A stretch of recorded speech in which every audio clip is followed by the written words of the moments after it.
Welcome to Prathvim Academy. It's Rohit Saraf. Now we will start our video. आज की video इस topic में है कि रेलवे रेल्स ऐसे आप इस फोटो में देख पा रहे होंगे, रेलवे रेल्स और बुलडोज़र का वो पार्ट जिससे ऑपरेट होती है, वर्क होता है, वो किस मटेरियल का बना होगा। आपने देखा होगा ये ब्रेक नहीं होते, फेल नहीं होते, क्यों? कौन सा मटेरियल है? ठीक है, आयरन मत बोल देना, क्योंकि कल ही मैंने जब आयरन कार्बन डायग्राम कराया था तो याद होगा यहां तक अपना स्टील था, इसके बाद अपना कास्ट आयरन था, तो आयरन मत बोल देना। ठीक है, आयरन के एलॉयस होते हैं। ठीक है, अब क्या हुआ है ना, किस मटेरियल का बना होता है? तो देखो, जब आयरन जो सल्फर होता है वो हर मटेरियल में पाया जाता है ऐसा इम्प्योरिटी। ठीक है, जब क्या हुआ, आयरन को वर्क किया गया आयरन के ऊपर, तो जब आयरन को मेल्ट किया गया, ठीक है, तो आयरन की जो ग्रेन बाउंड्रीज थी, क्योंकि इसमें सल्फाइड तो था पहले से, ठीक है, और ग्रेन बाउंड्री क्या होती है, जैसे अपन किसी मटेरियल को जब लिक्विड फेज में होता है उसके बाद अपन उसको सॉलिड फेज में चेंज करते हैं, तो वो धीरे धीरे उसका टेम्परेचर कम होता है, तो उसके मॉलिक्यूल्स जो होते हैं उनका ओरिएंटेशन अलग अलग डायरेक्शन में होता है। जैसे ये वाले मॉलिक्यूल्स का ओरिएंटेशन इस डायरेक्शन में होगा, इनका इस डायरेक्शन में होगा, इनका इस डायरेक्शन में होगा, तो इस हिसाब से बाउंड्रीज क्रिएट होती हैं। इन बाउंड्रीज को ग्रेड बाउंड्रीज कहते हैं। ठीक है, अब क्या हुआ आयरन के केस में, जब आयरन सॉलिड फेज में आया उसकी वजह उसको वर्क किया गया, वार्म वर्क किया गया इसके ऊपर, तो एक्चुअली में हुआ क्या था कि जो सल्फाइड था इसके साथ, वो आयरन के साथ मिलके आयरन सल्फाइड बनाया FeS, और ये ग्रेन बाउंड्री में एक्यूमुलेट हो गया। ठीक है,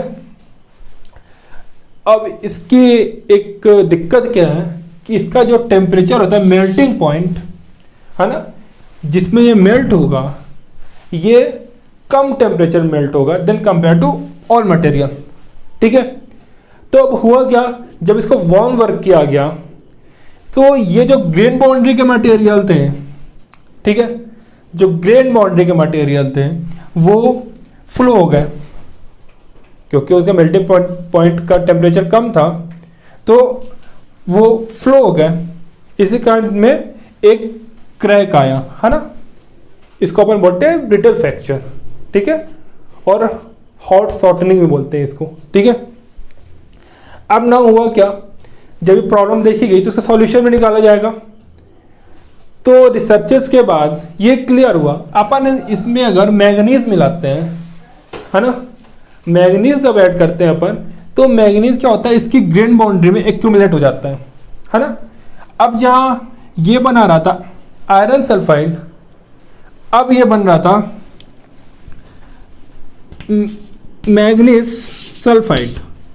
ठीक है, अब मैग्नीज सल्फाइड का टेम्परेचर मेल्टिंग पॉइंट काफ़ी ज़्यादा होता है, तो जो प्रॉब्लम थी हमारी कि ये फेल हो रहा था, इसके पहले इन बाउंड्रीज के मटेरियल पहले मेल्ट आउट हो रहे थे और ब्रिटल फ्रैक्चर हो रहा था, अब वो नहीं हो रहा था।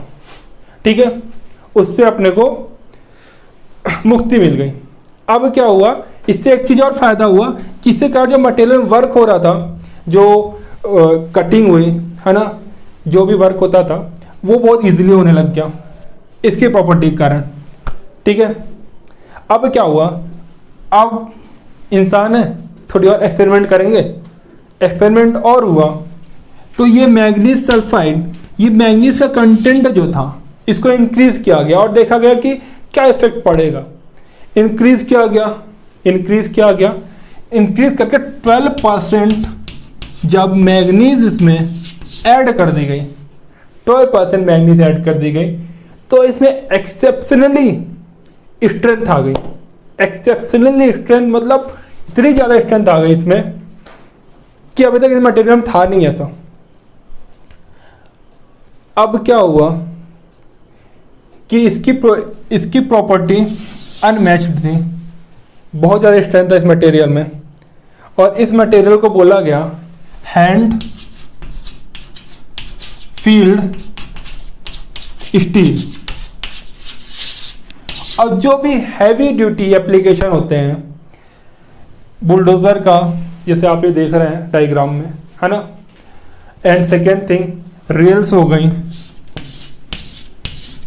क्योंकि रेल्स में आपको पता, जैसे मैंने आपको टोम पढ़ाया था उस टाइम में, ट्रैक्टिव फोर्स होते हैं, सेविंग कपल होते हैं, ये सब किस में आएगा, इसी में इम्पैक्ट करेगा ना।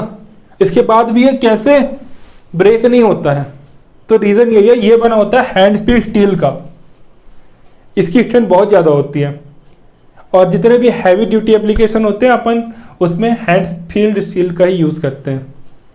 तो कैसा लगा आपको जानकर इस बारे में, बताइएगा ज़रूर। थैंक यू, धन्यवाद। Like share and subscribe. Thank you.